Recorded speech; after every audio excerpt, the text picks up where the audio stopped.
Julia Barreto pinasaringan ang ama na si Dennis Padilla sa kanyang post. Kumalat sa social media ang sunod-sunod na Instagram stories ng aktres na si Julia Barreto noong Huwebes ng gabi, ika-10 ng Abril. Kung saan ibinahagi niya ang ilang makahulugang pahayag na tila may tinutukoy, ngunit hindi diretsahang pinangalanan. Sa kanyang mga post, 3 quote cards ang kanyang isinapubliko na nagmula sa Instagram account ng isang kilalang konsultant na si Anthony Bompiani. Ang mga mensaheng laman ng mga ito ay pumapatungkol sa mga narcissistic na magulang, isang termino na karaniwang ginagamit upang ilarawan ang mga taong labis ang pagpapahalaga sa sarili at imahe. Kahit kapalit ang damdamin o kapakanan ng iba, partikular na ng kanilang mga anak.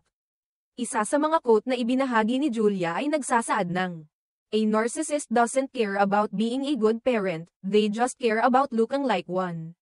Sa simpleng salita, ipinapahiwatig ng mensahe na may mga magulang na mas interesado sa hitsura ng pagiging mabuting magulang sa paningin ng iba kaysa sa aktwal na pag-aaruga sa kanilang anak.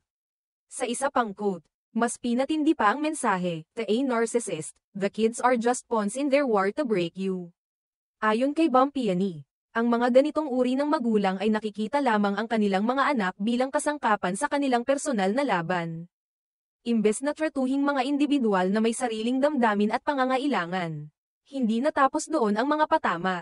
Sa ika-3 quote card, tinalakay naman kung bakit madalas ginagampanan ng narcissist ang papel ng biktima.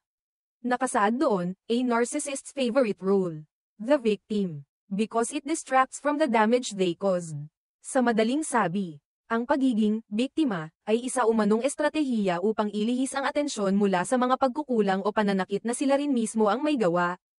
Bagamat wala ni isang direktang pangalan ang nabanggit sa mga naturang posts, marami sa mga netizen ang nag-ugnay ng mga ito sa isyong lumitaw kamakailan kaugnay ng ama ni Julia na si Dennis Padilla.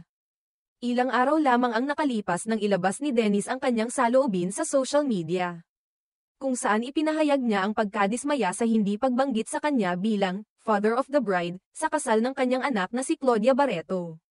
Noong ika-8 ng Abril, ikinasal si Claudia sa kanyang longtime boyfriend na si Basti Lorenzo sa isang intimate na seremonya sa Street, James the Great Parish sa Muntinlupa.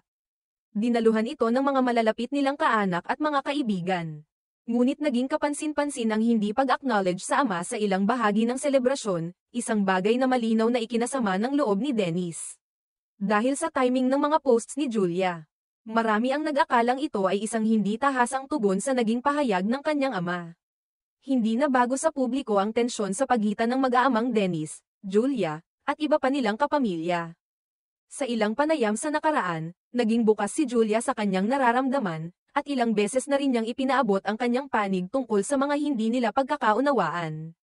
Sa kabila ng lahat, nananatiling tikom ang bibig ni Julia ukol sa kung sino talaga ang tinutukoy sa kanyang mga post. Gayunpaman, para sa maraming netizen, sapat na raw ang laman at tono ng mga quotes upang magkaroon sila ng ideya kung saan ito patama. Sa panahong namamayani ang social media, hindi na bago ang ganitong paraan ng pagpapahayag ng damdamin.